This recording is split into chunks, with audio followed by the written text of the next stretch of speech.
san na to bangla kaginza na to na bangpo golong siya dito punahi tin kage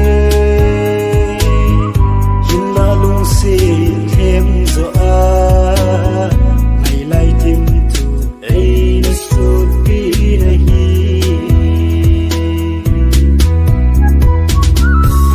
gule paya kun na chung tu chi sa ho kazani chun kalung e neu sa e lung si zalin zalong bang in khu kahin mang zine kai kinep na ho athon ning hitam na silong amole katasan na to bangla kaginza na to na bangpo golong siya dito punahi tin kage hinlalong si hem zo a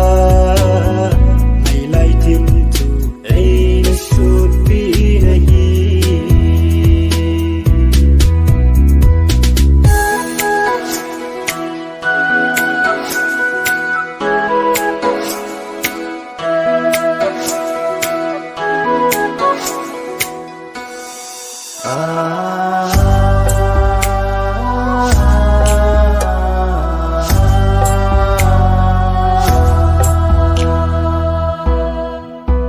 Lenggul cheng hôn ngel tan tin ay hamon zong le lung siết na an ma san wal ji in nat chung na kalung siết na